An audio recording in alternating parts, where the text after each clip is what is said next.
Hello students, आज की इस वीडियो में हम लोग एनसीईआरटी गणित कक्षा 10 के प्रश्नावली 1.1 का 5वां क्वेश्चन हल करने वाले हैं।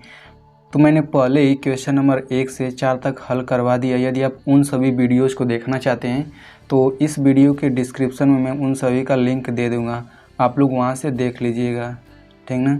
तो चलिए इस क्वेश्चन को हल कर लेते हैं। तो इस क्वेश्चन में हमसे कहा जा रहा है कि यूक्लिड विभाजन प्रमेयिका का प्रयोग करके दर्शाइए कि किसी धनात्मक पूर्णांक का घन 9m 9m+1 या 9m+8 के रूप का होता है। तो सबसे पहले हम लोग माना ए कोई धनात्मक पूर्णांक है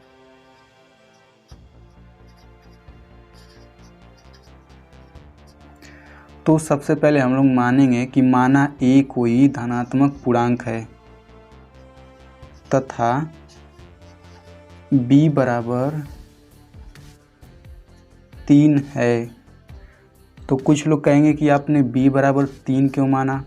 तो यहाँ पे हम लोगों को b बराबर 9 मानना चाहिए था, जैसे हम लोगों ने पिछले क्वेश्चन में माना, ठीक ना।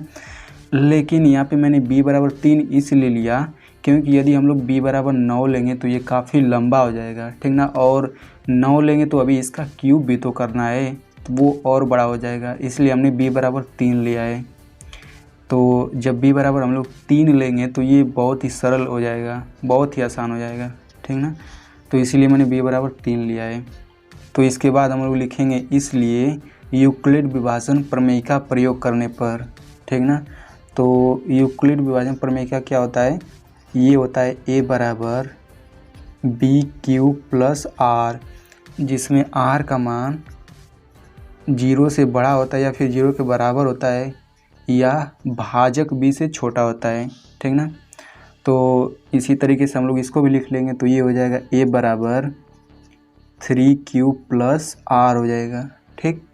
अब इसमें r का मान क्या क्या हो जाएगा, तो r का मान या तो 0 से बड़ा होगा या फिर 0 के बराबर या फिर भाजक b से छोटा। तो b बराबर 3 है तो ये 3 से छोटा हो जाएगा। इसका मतलब ये है कि r का मान या तो 0 हो सकता है या फिर 1 हो सकता है या फिर 2 हो सकता है। हम लोग एक बार r बराबर 0 रखेंगे, फिर दूसरे केस में r बराबर 1 रखेंगे, ऐसे ही तीसरे केस में r बराबर 2 रख के हल कर लेते हैं। तो केस फर्स्ट बन सकता है a बराबर ये हो जाएगा 3³ + r का मान 0। तो r का मान जब +0 जोड़ेंगे तो किसी संख्या में 0 जोड़ने पर कोई परिवर्तन नहीं आता है, तो ये 3³ रह जाएगा। अब इसके बाद इसमें ध्यान दीजिए, क्वेश्चन में कहा जा रहा है कि किसी धनात्मक पूर्णांक का घन इतने के रूप का होता है, ठीक।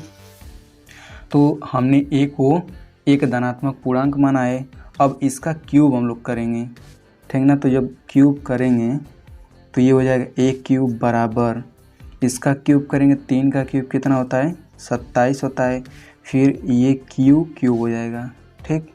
अब यहाँ पे ध्यान से देखिए, 27 क्यूब को हम लोग कैसे लिख सकते हैं, इसको लिख सकते हैं 9, फिर कोष्ठक में 3 क्यूब का क्यूब, 9 का गुणा 3 में करेंगे तो फिर 27 आ जाएगा, ठीक ना। और इसमें एक चीज़ और ध्यान दीजिए कि इसमें जो Q और R होता है, Q और R पूर्ण संख्याएं होती हैं, ठीक ना। तो इसमें भी Q जो होगा एक पूर्ण संख्या होगा। तो यदि हम लोग Q का कोई भी मान रखें, Q का कोई भी यदि पूर्ण संख्या रखते हैं तो हल करने पर 3³ को हल करने पर ये एक पूर्णांक आता है, ठीक ना। तो हम लोग 3³ को हम लोग m मान लेते हैं, तो लिखेंगे माना 3³ बराबर m, उसके बाद से ये हो जाएगा a³ बराबर 9m, ठीक। ये तो केस फर्स्ट हो गया। और केस सेकंड क्या हो सकता है,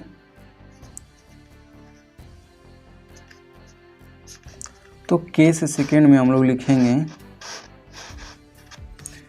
a बराबर 3³ + 1, इस बार r बराबर 1 रखेंगे, तो इसका क्यूब एक बार हमें फिर करना है, तो ये हो जाएगा a³ बराबर 3 क्यूब प्लस 1 का क्यूब, ठीक ना। तो आपको ये फार्मूला पहले से ही पता होगा, x प्लस वाई का क्यूब बराबर क्या होता है, X cube plus Y cube plus 3x square Y plus 3x Y square, ठीक ना। तो हम लोग x की जगह 3 क्यों रखेंगे, y की जगह 1 रखेंगे, तो ये हो जाएगा a क्यूब बराबर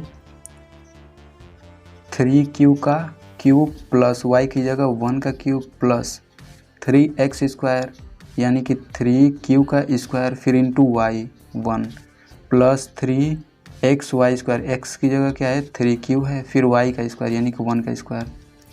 अब इसको हम लोग हल कर लेते हैं, तो ये हो जाएगा a क्यूब बराबर 3 क्यू का क्यूब करेंगे तो ये हो जाएगा 27 क्यू का क्यूब प्लस 1 फिर प्लस 3 क्यू का स्क्वायर करेंगे तो 9 क्यू स्क्वायर और 9 का 3 में गुणा करेंगे तो ये हो जाएगा 27 क्यू स्क्वायर, फिर प्लस ये देखिए 3 त्रिकी 9 क्यू हो गया, एक का स्क्वायर एक ही होता है, तो इसको हम लोग 1 को लास्ट में कर देते हैं तो ये हो जाएगा 27 Q cube plus 27 Q square plus 9 Q plus 1, ठीक। अब इन तीनों में से आपको 9 कॉमन दिख रहा होगा तो हम लोग 9 कॉमन ले लेंगे, तो 9 कॉमन लेने के बाद यहाँ क्या बचेगा, 9 3 27 होता है तो 9 3 क्यू क्यूब प्लस यहाँ पे 3 Q square plus Q plus 1, तो इसमें भी q एक पूर्ण संख्या है और q का कोई भी मान रख के अगर हम लोग हल करते हैं तो ये कोष्टक के अंदर एक पूर्णांक ही आता है, ठीक ना। तो हम लोग मानेंगे, माना 3 Q cube plus 3 Q square plus q is equal m, उसके बाद से ये हो जाएगा 9m प्लस 1, a क्यूब बराबर 9m प्लस 1। अब केस थर्ड की ओर बढ़ते हैं, तो केस थर्ड हो सकता है हमारा, तो ये हो जाएगा a बराबर 3 क्यूब प्लस 2, ठीक, इतना हो सकता है।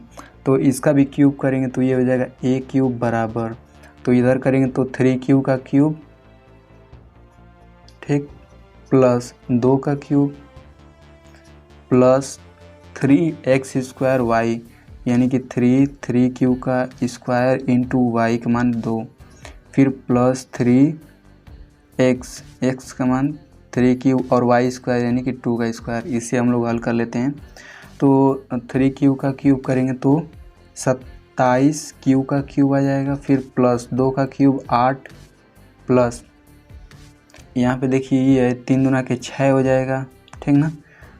तो इसे हम लोग लिख लेते हैं 6 गुणा 3 क्यू का स्क्वायर करेंगे तो 9 क्यू स्क्वायर, 3 त्रिका 9 फिर गुणा 2 का स्क्वायर 4 क्यू, ठीक।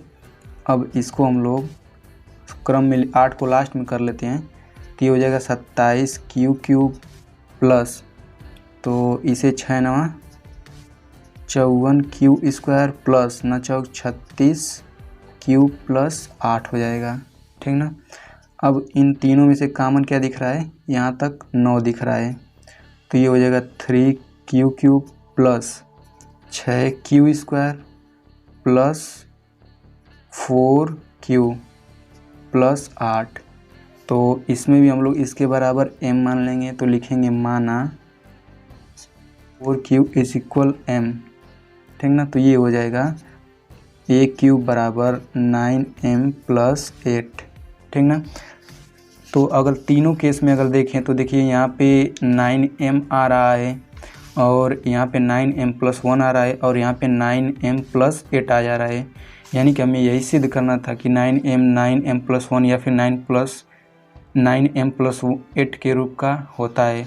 तो हम लोग लास्ट में लिखेंगे, तो हम लोग इसे हल करने के बाद लास्ट में इतना ज़रूर लिखेंगे, ये लिखना ज़रूरी है। तो हम लोग लिखेंगे अतः किसी भी धनात्मक पूर्णांक का घन 9m प्लस 1 या 9m प्लस 8 के रूप का होता है।